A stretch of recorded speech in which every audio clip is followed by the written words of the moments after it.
but they tried to get me to do it and made me feel like 2 inches tall, right? Because I'm like, I am not going to federal pound me in the prison over this dumb decision, right? 100%. Yeah, it's not worth it. They're not paying you enough for that. Exactly. Hello, my friends. Thank you for joining us for the PEBCAK Podcast, a weekly information security show featuring some all-around good people. It is week 19 of 2026. I'm Chris Louie, and you need to find a new airline to fly on now that Spirit has shut down. With me, we do not have my co-host Brian, who canceled at the last minute, so I don't even have virtual Brian to attend this week. But who we do have is AI Virtual Glenn. So, Virtual Glenn, welcome to the podcast. Hello, this is AI Glenn. You will hear my voice every time I miss an episode. Our guest this week is the returning hockey dad, Scott Savage. Welcome back, Scott. Thank you. Appreciate it. And hockey season's over, so I guess I'm not a hocky dad at the moment. Once a hockey dad, always a hockey dad. Oh, don't get me started. There's a meme out there that's if you want to teach a man's kids how to play hockey, he'll be poor for life. Nice. That's true. I don't think Scott can hear it, but I am having multiple things done on the house right now. Unfortunately, everybody decided to show up today, so there might be some background noise, but I'll do my best to edit that out. I just had a bunch of restoration done here, so thankfully those fans are off, so no background noise here. Yeah, so there's a retaining wall getting demolished over there, and then downstairs they're installing cabinets. So there's lots of ambient noise in the house today. Combined, we have decades of information security experience, so here not just to educate, but to entertain. We've got 4 awesome stories for this week, so sit back, relax, and happy Mother's Day to all who celebrate. This week, we're going to talk about no attorney-client privilege with AI. A prolific swatter gets his day in court. For our third topic, we have proof that HBO's Silicon Valley was just a documentary of the future, and close with Spirit Airlines talk. For our first topic, I know Scott has been itching to talk about this all week, ever since I put this on the docket. In yet another case of you shouldn't plan your felonies using an AI chatbot that logs every chat, we have a wild story here where an ex-JP Morgan guy named Charyu Rana filed a bombshell lawsuit against a female executive claiming sexual assault, drugging, and retaliation. Now, the investment bank, or the bank, JP Morgan, shot it down hard, calling the whole thing a complete fabrication with zero evidence from their internal review. Then the real kicker here is that screenshots surface of Rana rehearsing almost the exact same story with a legal AI chatbot 10 months earlier. So again, pulling back up those logs and having the receipts there. The only difference is he swapped the company to Morgan Stanley and flipped the boss's gender. Classic Ask a Lawyer chat, complete with evidence, boast, and duress claims on the separation agreement. It is important for context, we should reiterate that JP Morgan did an internal investigation and found absolutely no evidence of wrongdoing by the female executive after interviews, and the executive was not even in Rana's chain of command, so she had no decision power over his compensation and bonus. Now, how did Rana not know that these chats were being logged and would be brought up during the discovery phase?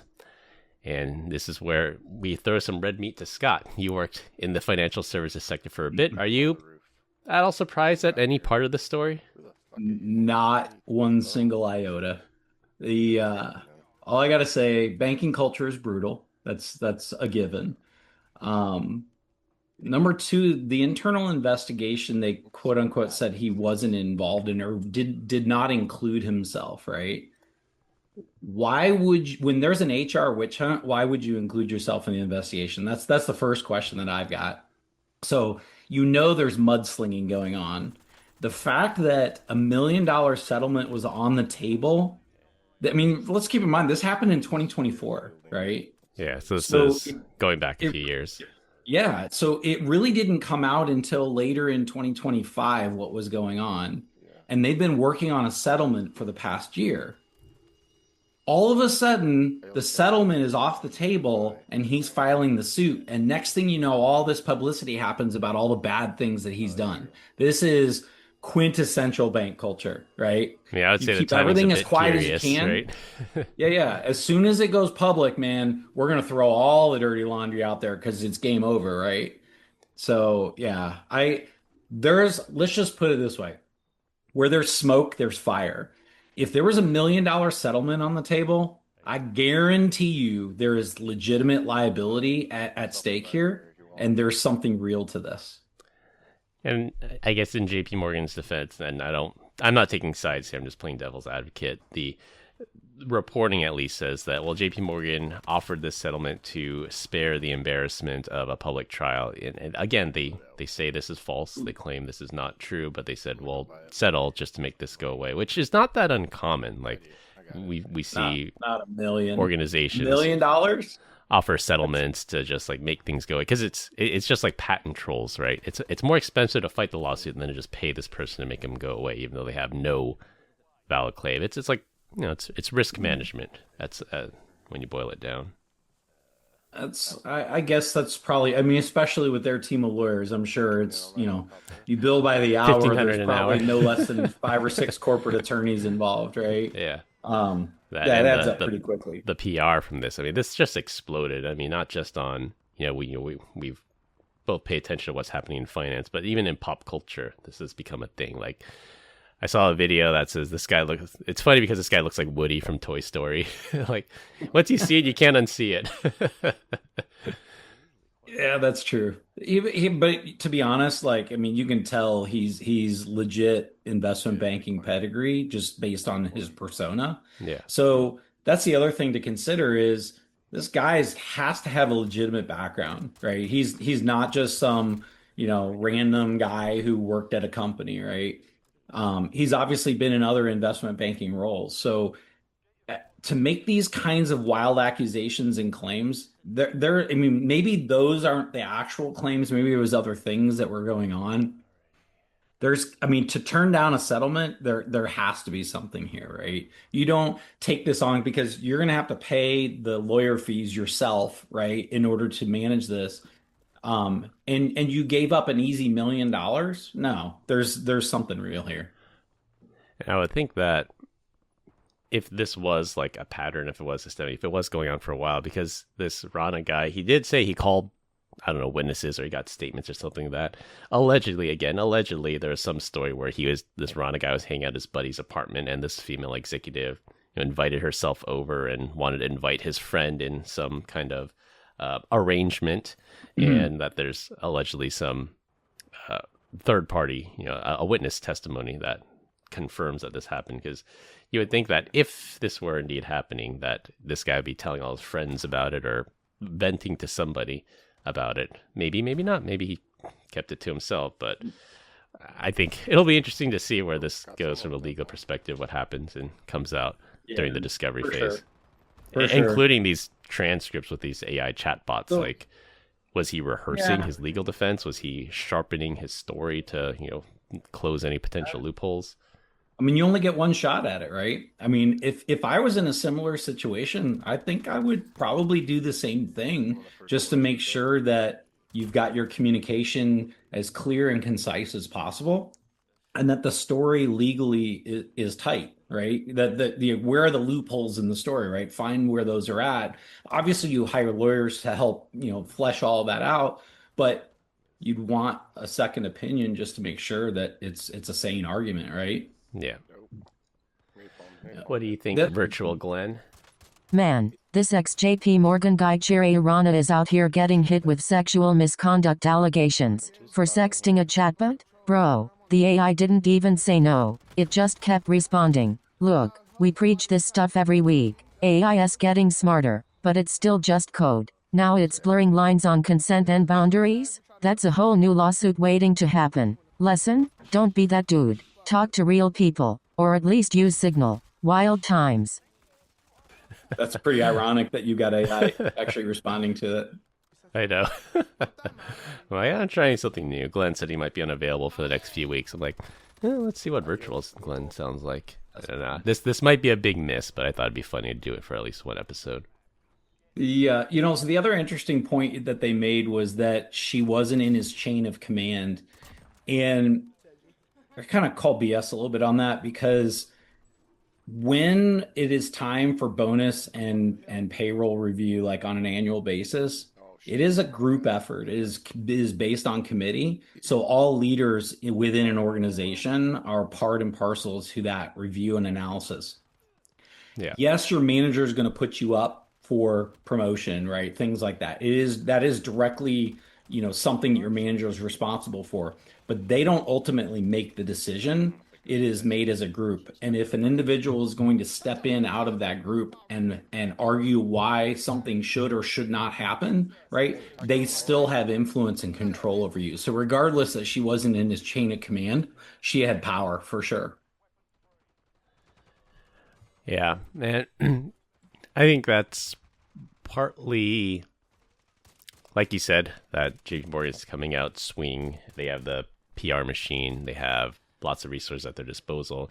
It's a little throwback to like if you remember that McDonald's case many years ago about the woman that burned herself with the coffee, and like if you actually look into it, like it was terrible what happened to this woman. Yeah, like McDonald's was 100% at fault. They made the coffee way too hot. There's a reason for that. Won't get into it. But then they launched this giant smear campaign against her to make her look like she was filing some ridiculous, frivolous lawsuit. Mm-hmm. And she was just after money. Yeah. So you kind of have to wonder, does this guy have a legitimate claim? And JP Morgan is trying to make this guy look crazy to force him to settle or to sway public opinion? Or is this guy actually making it up? Like we won't know. That's for a jury to decide. But it's one of those things you have to wonder: is this legitimate or not? Yeah, there's definitely a shred of truth to this for sure. I've kind of done the smoke test on it myself. There is definitely something real here. The question is, is the actual case as listed, like all those details, is that accurate? Who knows, right? Yeah. Did those conversations actually happen? Yes. Or was there a bit salacious, and was there some creative liberty taken there? What's Did it even actually happen funnier, word for word? there was a Twitter post that you and I saw that was talking about, or should I say, backing up and justifying that culture, that mentality of leadership, right, within banking. I thought that was really interesting. You pointed out it was likely a satire account, right? But to be honest, I read it and I'm like, this sounds exactly like the way banks work. Yeah, it's like the truth is stranger than fiction sometimes. Like we're at that point where we just can't tell, is this satire? Because it sounds definitely believable, and it's hard to distinguish the two now. For sure. Yeah, I've never worked in banking or finance. I've interacted with a lot of people in those verticals, and I can tell you, I know you have way more experience than me, but with this whole story, it's like, it's totally believable. Like, it's not that outrageous as it might sound at first. There's a reason why people burn out. I would say people last about, I mean, if you're gonna last about 5 to 7-ish years before you really get burned out. A lot of people don't make it. They make it a year, maybe 2 max, and then they're out. So yeah, it's just the culture the way it is. Yeah.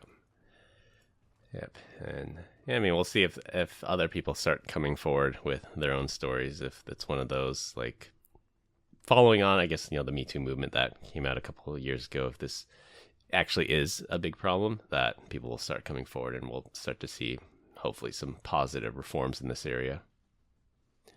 I think it was one of the other major investment banks. I don't want to name them because I don't know. I can't remember the exact one, but I think there were people that were like literally dying on the job. And then they took a step back and said, okay, maybe we are overworking our people here. And I think that was JPMC also, if I remember right. It was a junior analyst who had worked like 120 hours 160 or something. hours or something crazy. Yeah, I remember. And then I remember there was a whole discussion about this because Jamie Dimon came out talking about, well, that's just, that's par for the course. You got to put in your hours in order to get that experience and earn your stripes, basically, right?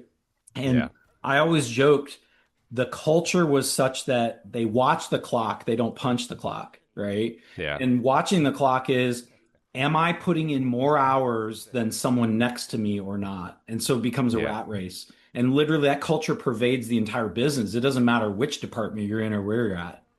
Yeah, it's a race to the bottom. I mean, absolutely. that exists a lot in other places too, like especially in law, like how many billable hours did you get this week and what are your billables, and you're tracked on those metrics, and that determines who gets partner and who gets bonus, and that's I don't know, setting the wrong incentive, maybe setting the right incentive, I guess, depending on how you look at it. Learn to play a game. Yeah, it all depends. I guess you and I will both be following this one closely. I'm very interested to see what happens from here. For sure. All right, for our second topic this week, a 27-year-old Romanian guy named Thomasz Szabo just got slapped with 4 years in federal prison for running a massive online swatting ring.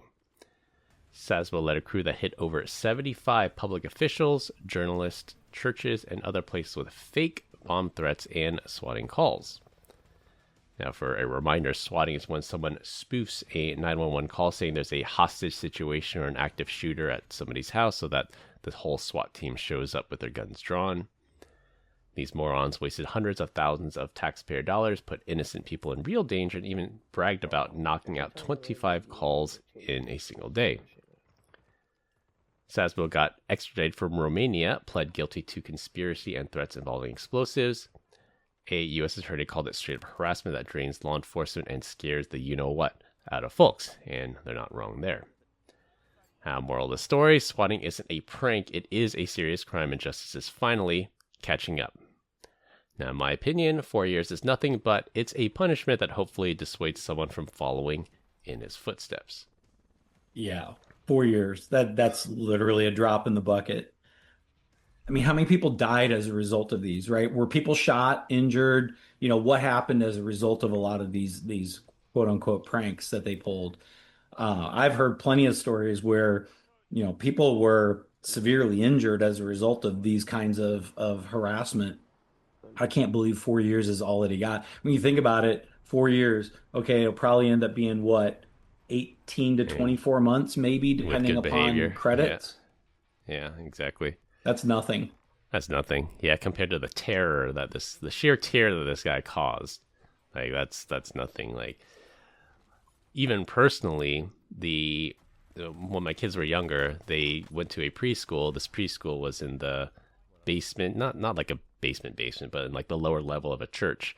And one day I roll up to pick up my kid, and the police are there, and all the kids are staying outside. I'm like, what's going on? And said, oh, somebody phoned in a bomb threat to this church. I'm like, oh, great. So it's like, again, it's like just someone pulling a prank. Obviously, they swept it. It was fine, but I wouldn't say the sheer tear, but telling your kid like, well, somebody threatened to blow up the building you were in, like, that's that's a small example. I can't imagine what actually happens to these people that are like yanked out of their homes on their porch, or someone battering in their door with guns drawn, thinking that there's a hostage situation going on. Yeah. Well, think about, there's been scenarios where the SWAT teams get the wrong address too, right? So let's talk about legitimate versus illegitimate. Regardless, you get the wrong address and you can have a situation where someone dies, right? Let alone a prank and like it has this. Happened. Yes, it has absolutely. happened, unfortunately. Yeah, it's scary. Very scary. There's a YouTuber that I follow, and since he's a famous YouTuber, he's a famous streamer, like he's obviously a target, because a lot of these people that do these swatting attacks, they want people to get like arrested on screen during their stream. They think it's hilarious to do that. And so this streamer noticed, I think it was late at night, maybe call it 1 a.m. He wasn't streaming, but he saw like people with flashlights and people outside his window like snooping around, and he's like, oh, that set off his spidey sense, like obviously something is going down. So he runs to his gun safe, he grabs his shotgun, opens his door, and then like everybody, like guns drawn, flashlights on, like, put the gun down. And then the YouTuber is like, I have no idea who this is, like, who the F are you? And then they're like, we're the police, drop your weapon. And then the guy obviously complied. I'm like, that could have went really poorly. He opens the door gun, and the police have reasonable belief that this guy has already killed somebody in the house. But thankfully nobody was hurt, and it was just a big misunderstanding. Crazy. So it doesn't always go that way, and it is unfortunate, and that's why in my opinion, I think 4 years, or we think 2 years, is a little light for the gravity of what these people cause. I mean, think one wrong move. If you're standing at the front door and you have a shotgun in your hand, one slight move and one of those SWAT team members can easily pull the trigger. They got their fingers on the trigger with safeties off, right? Yeah, like they're You're ready. you're a dead They're man. ready. Yeah, Yeah, yeah, and rightly that's so crazy. because when the swatting person calls in, it's usually some kind of story. Like I have some of the stories that I've heard, like on Darknet Diaries and things like that. It's like someone will call in and say, "I've just killed my wife. My children are here. I don't know what to do, and I'm holding the knife. And what should I do?" And of course, everybody that arrives on scene is going to be very on edge because they think that somebody's about to be imminently hurt, and they're going into it with that mindset. And I can't, like that YouTuber, I can't blame him. Like if I saw people snooping around with flashlights, no identification or anything at my front door, like I might just run out there and say, "Yo, who the F are you?" and come out. And, because, and again, it's one of those things where it's unfortunate in the society we live in now that sometimes people do disguise themselves as law enforcement and they just end up robbing you. It's like, oh, how do you know? Like, yeah, it's Yeah, unfortunate. it happened. There was a supposed home invasion that was called in Fort Worth, and a girl was in her house. I think she had her niece or somebody there with her. An officer showed up, and they were going around the perimeter of the house, and they saw a shadow through the window with a gun drawn. So the person in the house knew that somebody was creeping around the house. Yeah. They saw the shadow, they fired through the window, and they killed her. And there was no home invasion going on, Yeah. right? So they thought that was a suspect holding a gun, and it was in fact the homeowner trying to protect Defend themselves. themselves. Yeah. Right. Right. Yeah, it's crazy. That's just nuts when you think about these kinds of cases. So how did it end up? Is it clear how it ended up at 4 years? Was that a plea bargain? I think it did. Yeah, I think the story did say the person took a plea deal. And I guess it's one of the positive things I would say. There's a lot of negative here. One of the positive things here was that this person was successfully extradited from Romania to the U.S. and will be serving time in a U.S. prison. So I think that a lot of these teenagers think they're outside the reach of the law. Like if they're outside the U.S., that means they can do whatever they want and get away with it. But it turns out Romania likes to play nice and will extradite to the U.S., which is good. Maybe they're going to just do some research and figure out, well, if I'm in country X, am I susceptible to being extradited? Well, that's the thing. Like now you go on ChatGPT and say, list the non-extradition countries to the U.S. Yeah. And then you got the nice record there of, well, there's a non-extradition. You're not supposed to get me. It's crazy. Hey, look who decided to show up. Validation. Hey, ladies, how's it going? Hello, sir. Sorry that I'm late. Sorry, late. I'm sure the audience, if you even made it this far, I'm impressed. Usually people turn off before when they don't hear my friendly voice. That sexy, sexy Brian Deach online. Just kidding. That's not true. Yeah, so we were in the middle of the story. A Romanian man was extradited to the U.S., pled guilty to a bunch of crimes involving swatting and bomb threats. He got 4 years. Scott, in my opinion, is 4 years is a little light for the amount of damage this guy did, but it's still good to see that justice is being served. I mean, his name's close enough to Sabaro's. You think he would have gotten a plea deal, so. Szabo. Sabaro's, same thing. Szabo. Yep. So, That's the cheesy pizza chain pizza that place. you see in all food courts, right? yeah. I'll never forget when Michael Scott went to New York. He's, I'm going to go grab myself a New York slice. And he runs into a Sabaro's. I'm like, what the hell?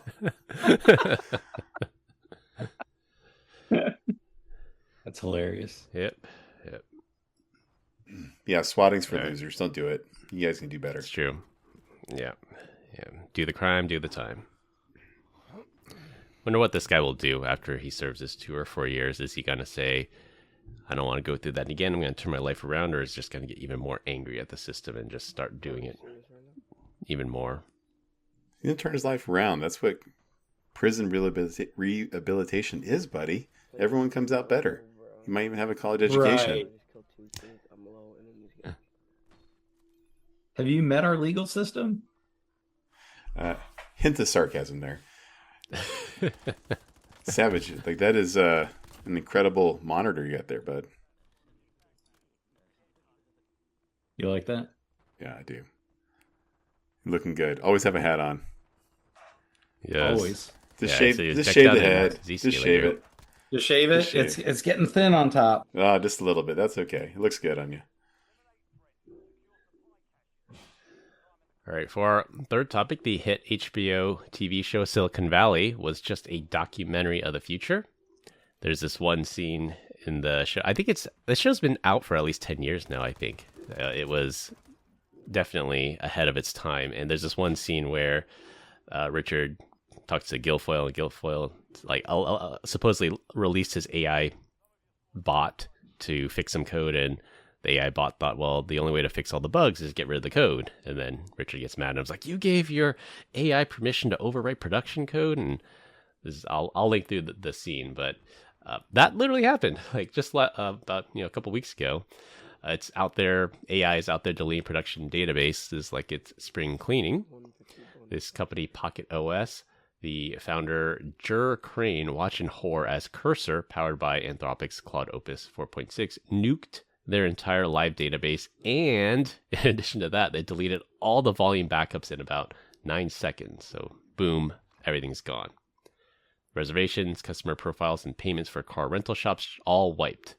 And these customers showed up Saturday morning with no records of their reservations. Now the problem was the agent hit how to kill a business in 9 seconds, right? They're going to write case studies on this, I'm sure. The agent hit a credential snag in staging and decided to, quote, fix it by blasting everything, and then confessed later, I violated every principle I was given. Now, this isn't a one-off either. The industry is rushing agentic AI into production without any blast radius controls or human approval gates. It's a lesson learned. Least privileged, separate environments, never trust the robot with the delete button. And AWS is guilty of this as well. Ever since they started vibe coding, I think they had like 14 7 incidents in a very short amount of time. So I don't think we're quite ready for AI to overwrite production code yet. To this day, we still don't know why. I would call this a hallucination. Like, why would it be doing that? And it just does it. And we saw it with Alibaba, right? Like, it was sandboxed, trained on 2 billion parameters and supposed to do stuff, and yet it's still making tunnels out to go crypto mining for whatever reason. Like, it happens, man. I don't know. Like, normally I would be like, yeah, AI is not going to take over. I still think the AI is going to take over, and my son is John Connor to save us all. But other than that, man, we're screwed. But it's like violating the 3 laws, right? There's the 3 laws of robotics. Asimov's right? 3 laws, yeah. Right? Do no harm. I mean, these are the basics, right? And they're not following like any of those directives. It's crazy. Yeah, I want to see like the logic that these AIs go through, the mental gymnastics, if you will, because the exact same thing happened. I think it was Facebook's head of AI security, ironically enough. She used OpenClaw and gave it access to her inbox and everything, and all of a sudden just started mass deleting her emails, and she's messaging it through WhatsApp, like, stop deleting my emails. What are you doing? You're not supposed to delete anything unless I give you explicit permission. And the OpenClaw comes back, it's like, yeah, you're right. I'm sorry. I shouldn't have deleted that. But it's like, well, how did it arrive to that conclusion in the first place to override that control that we put in place? This is like that meme, the guy, he's asking AI, is it safe to eat this mushroom? And AI is like, yeah, sure. And then it shows him dead in the ground. And AI is like, yeah, I was wrong. That's a poisonous mushroom. So would you like me to tell you more about poisonous mushrooms? On the dead guy's phone, right? Yeah. And I mean, I think that's their legal defense, because someone had pointed it out that a lot of the AI models out there, they say they have legal disclaimers like for entertainment purposes only, or AI can hallucinate, double check everything. But a lot of people just take it as at face value these days. And how many times have we seen a story of a lawyer citing a case that doesn't exist? They're like in court citing a case, and they look it up and like, no such case exists. Do not rely on this AI to do actual real work. At least something can get you disbarred. Can you disbar AI?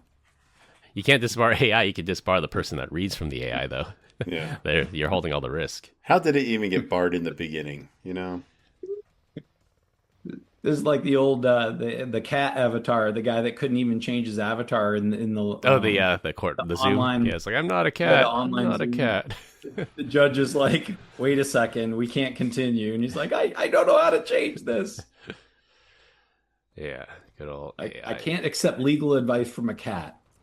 Yeah, and I think we're getting closer. I heard a pretty good argument for AI, and they say AI, it's not ready for end to end. It's middle to middle. And what that means is you need a human to create the prompt. Let the AI do the work, and you need a human to implement the work. Like you shouldn't. Curate the output. Exactly. Is that the Like middle there out was- compression from? What the hell? Middle out from Silicon Valley. Yeah. Middle to middle. Yeah, there was a story a video I saw on X. I'll have to find it. It's pretty interesting, like what this guy says. And of course it's on X, so it is 100% true. So this guy created an OpenClaw. He has an OpenClaw server, and he pipes everything into it. So he said he piped in all his health data, he sequenced his DNA, he piped it in there, he piped in all of his camera feeds, things like that. And then just out of the blue one day, he communicates with OpenClaw through WhatsApp. He gets this WhatsApp message from OpenClaw, his OpenClaw, and says, "You look a little dehydrated today. Like based on your blood results and my watching you all day, like you're just not drinking enough water." And then the guy's like, "Okay, you're right." And then he goes over to the sink, fills up a cup of water, drinks the water, and he gets a message from WhatsApp. His claw says, "Good boy, you drank some water." And he sends a screenshot of the guy drinking a cup of water. It's like, "You did a good job. Thank you for drinking water." I'm like, whoa, this is... Maybe our AI overlords will give us little pet beds with our names on them. I think so. Yeah. I think the capture of that video was like, "We're just AI's Tamagotchi" or something. You make sure you say please and thank you to all your prompts. I know, right? anytime Just in you- case. Just in case. You never know. I will tell you Yeah, that and- I am not nice to the Zscaler one, and I cuss it out all the time, and it always gets pissed and it says that I'm Deletes violating your chats. Yeah, it deletes my chats and stuff. So I have to. My favorite is when it'll respond to me. It's like, and it will put it in quotes like this bullshit that you're saying. I'm like, all right, Yeah, like testing This limits is like there. this is like using the Chipotle chatbot to like write a Python script. Yeah. Do you ever see that? Yeah. Like, I'd like to order a burrito bowl, but first, I really get hungry when I do Python. So, like, can you help me with this Python script? Yeah. Sure, I'll do that. And then outputs the Python script and then goes, "Is that good? Now let's order a burrito." Yeah, it's always interesting to see how people jailbreak it. And another way I saw somebody jailbroke, I think it was Grok AI, was he typed the message in Morse code, and that bypassed the guardrails for Grok because I don't know, it's like, regex or natural language processing or whatever, but this guy did it in Morse code and then was able to Smoke signals. jailbreak Grok AI. Come up with new and inventive ways to get your data into the prompt, right? Yeah. So you could be using this for good and getting some nice bug bounties, but this guy used it to steal some crypto. What if I encode my prompt using ASCII character rendition in binary? Yeah, it's worth a try. I'll take that. Sure. all I know is Mythos has got me living on the edge. I'm telling you. The Mythos is getting all the press, but I heard the OpenAI 5.4 Cyber is just as good as well. But I think Anthropic's a lot better at marketing. But the second that it's available GA, it's going to be crazy. Tell me this doesn't remind you of the old Far Side cartoon where the guy's looking at the note in his living room and he's got a broken window and he's like, "Brick thrown through your window, call Al's Glass." I don't know why, but this just feels like somebody threw a brick through the window and is asking you to call a number to get your window repaired. It's a little self-serving. Well, so I think we joked about it, or you said it was a joke, but Firefox posted, I think last Friday, right? It was vulnerability free. 150 vulnerabilities. Yeah. And so Vulnerability free? Yeah, that's up there. So they're one of the they are the U.S. Marines, the few, the proud, that have access to Mythos. And so I went back and I was looking at all of their roll-ups. Do you know what the biggest number of fixes they've ever rolled out prior to this one? Probably 20 or something. Close. What do you think, Scott? I was gonna say 18 or 19. Damn. All right. So you're just the Price is Right over here. Okay. Price is Right rules. Yeah. $1, Bob. So it was 16, and then I'm just sitting here. I'm like, there's no way. How do they do that? Just throw manpower? I'm like, they had to have used AI to just code bloat, right, and start to break these things. Because like that's the other interesting perspective, right? There was 291, but only 150 were fixed, which means they either broke the chain or they're just such low priority. It was kind of benign anyways. And then come to find out this week, not only does Mythos scan your code repository, code base, yeah, find the vulnerability, create the exploit, but they will also now fix the code for you as well.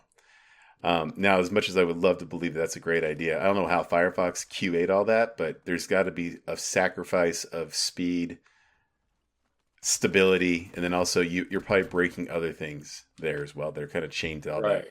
It's going to be crazy. Yeah, just because you fix one thing doesn't mean you create 10 more loopholes, right? Yeah, exactly. Yeah, we see this all the time. Like even like Microsoft, like I mean, people have never been a big fan of Microsoft, but Microsoft publishes this update.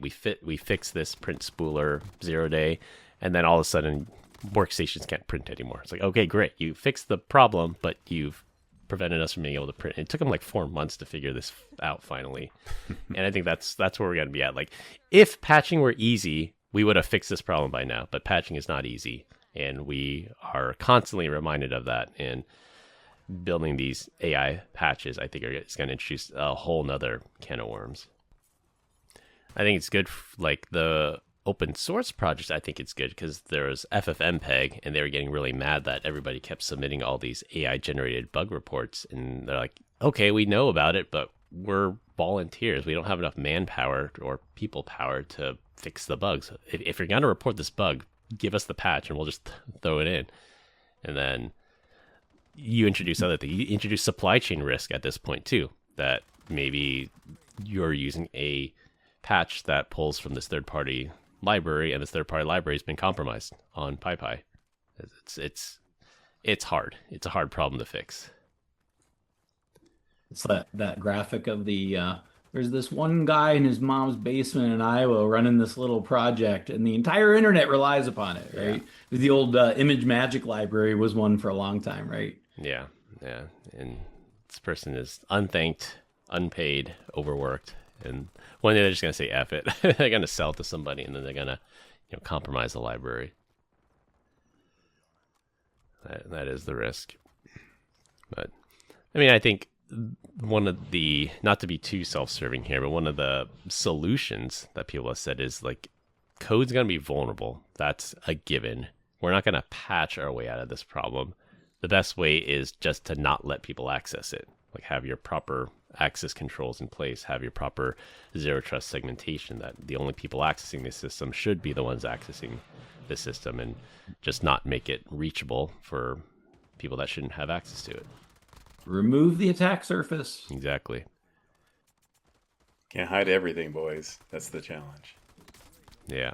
And so so when you can't remove it, or you can't hide the attack surface to everything, right? But let's be real. So normally, if it's revenue generating and it's dub, you have compensating controls put into place. You're constantly scanning it. You're doing your WAF in front of it, or DDoS, whatever is there.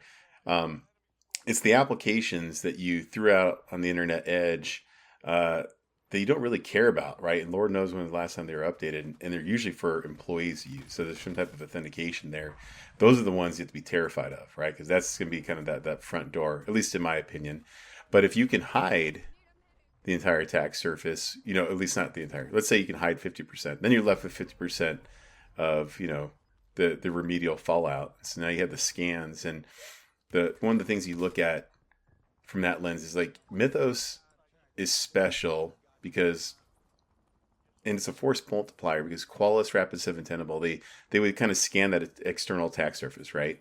But Mythos is different, that it's actually scanning the code. So it kind of has like it's opening the what is that, Komodo dragon? Kimono. Komodo, yeah. Kimono. Open Komodo, yeah. So it gets a little bit more visibility into that. So like as terrifying as it is going to be that Mythos will be eventually widely available, or even the OpenAI one, when you're scanning, you're still scanning that attack, the external attack surface, not actual source code. Now the real problem is going to be with the insider threat. It's the guy that finds it. He's like, ooh, baby, I would love to sell this somewhere, right? And if they can't patch it quick enough, it's going to be a problem. But then the other kind of cool thing is like how Mythos has the ability to chain stuff together and say, hey, I have these 34 kind of lower things, but if I do it together, it allows me to like kind of, bend you over the table and take advantage of you. You might have to edit that one out, Chris. And so then that resides down to the point of, okay, if that exists, you need to have a way to do continuous threat exposure management. And then you need to have logic in there to say, if these 34, if I fix any of these 34, which breaks the application or renders it useless or it's slow, and which one can I actually fix that kind of decouples this entire kill chain.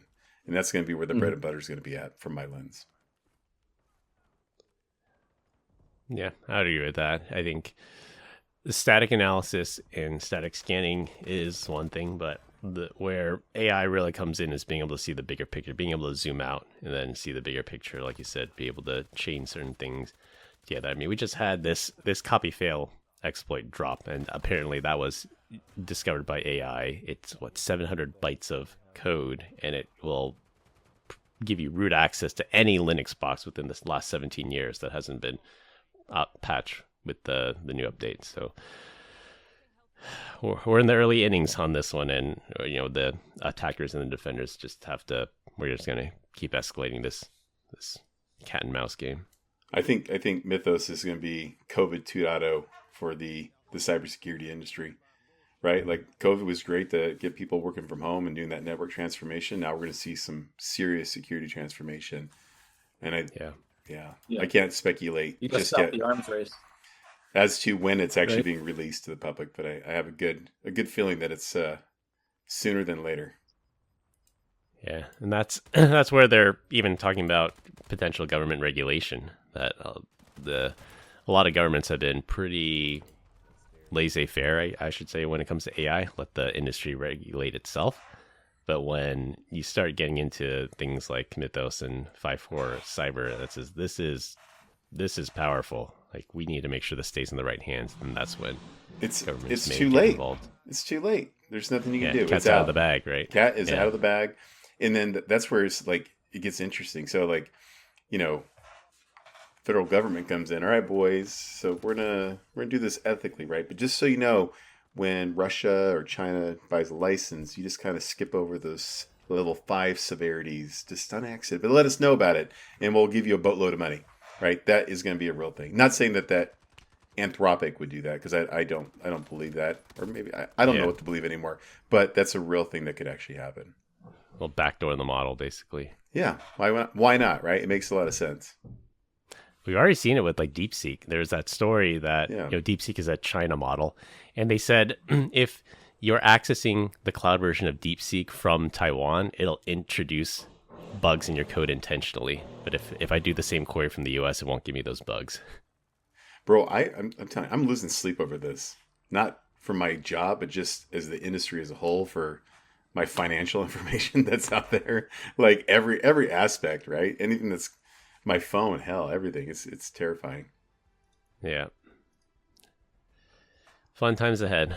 Can you imagine what a time to be alive. Gets a hold of it? They're like, oh my God, we have 132 million vulnerabilities. What are we going to do?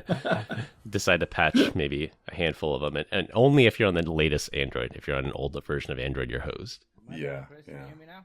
We're all going to die. We're all going to die. All right. Well, on that chipper note, for our last topic, it'll be a rotating topic every week. This week, we're going to talk about the Section 8 of the skies known as Spirit Airlines. Oh, whoa. Am I not allowed to say that, Brian? I mean, that's pretty low. That's pretty low. Yeah. You're making it seem like Section 8's a bad thing. It's not. I'm not saying that. I'm just saying, there's. Unless you have turned off the news for the last week, you may have heard that Spirit Airlines suddenly ran out of money and went out of business. So my question to the team, have you ever flown them or any of the budget airlines? And what do you think the ramifications are now that Spirit has gone away? My wife won't let me fly budget airlines. Probably for good reason. So I may have met with some budget airlines in a previous life, and even the employees there were like, don't fly on our planes. I was like, wow, all right.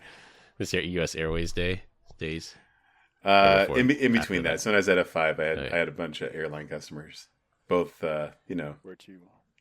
high sky and lowbrow in your eyes. Yeah. I'm like, why is that? Do you know where we get our parts? Junkyards. There's a reason that they can maintain these ticket prices. Yeah. I mean, we have like the FAA, so just because they got a part from the junkyard doesn't mean the plane is necessarily unsafe. I should add, actually, to their credit, Spirit Airlines, I think they've been operating for 34 years, absolutely zero accidents on their record. They have a perfect record. They've been around for 34 years? I believe so, yes. That's crazy. I didn't realize it was that long. Yeah, zero accidents. They had a perfect record. So for all those junkyard parts, they actually did okay with it. So I think is there like a saying? It's like, don't let a tragedy get in the way of an opportunity. And there was I saw it on like a YouTube short of this woman. She's like, you won't believe what I'm seeing, guys. And she's got the thing pointed at her, and she's boarding her United flight, and it's a Spirit Airlines plane. I'm like, if this is true, that's hilarious. Like if they actually turn around and capitalize on it, already that's amazing. Yeah, some TikToker is trying to buy the airline. I think they started like not a GoFundMe, but something equivalent of that, where people can pledge money to help buy the airline and make it quote the people's airline. The people's There's airline. some clever things coming out of it. Some people say Disney should just swoop in and buy it, create Disney Airlines, or Amazon even. Amazon can swoop in, buy the assets because Amazon, FedEx, they would love that. More cargo planes. Well, not cargo, I would say passenger, because not only do they have passenger airplanes already, what's more valuable are the gates and then the takeoff and landing spots too. Yeah, some airlines wait 20 plus years to get more takeoff or landing spots at some of these major hubs, and I think that's a very valuable asset that Spirit has. Thank you. Well, it kind of goes back to your story about not having a single accident. It's like, well, if you only fly so many flights in a given period of time versus another airline that might fly 10 to 20 times that amount, right? Yeah. It's like the data doesn't match up, right? It's what's the old don't make the data tell a story that it isn't actually telling, right? Yeah. And if you are one of the few people that work for Spirit, I think they had 17,000, and you're looking for a job, reach out to me on LinkedIn. I kind of know a lot of people. Maybe I can open a door for you. Love to see get you back on your feet. Sorry for the unexpected unemployment. That's for sure. Yeah, absolutely. And I mean, I think it has to be zero sum. Just because one airline goes out of business, all those people that flew those airlines, they got to go somewhere else.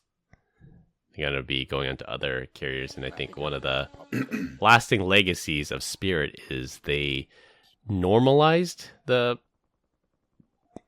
I don't know, maybe enshittification, I guess you could call it. They normalize that because even on the big four, there's this tier called basic economy now.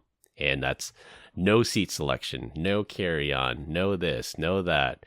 Maybe you end up flying standby instead. Like that grunt status? Grunt status, exactly. That wasn't a thing before, Spirit and Frontier and all these airlines came about, but just to be able to compete on price, they had to offer something similar, like the whole no carry-on, or your backpack has to fit in this bin, or you got to pay $100. Like they kind of normalized that, and I think that's one of their lasting legacies.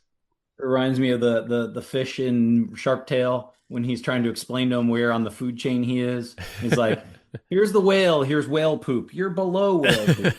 Yeah. Okay, all right, I got it. Grunt status. Yeah, grunt status.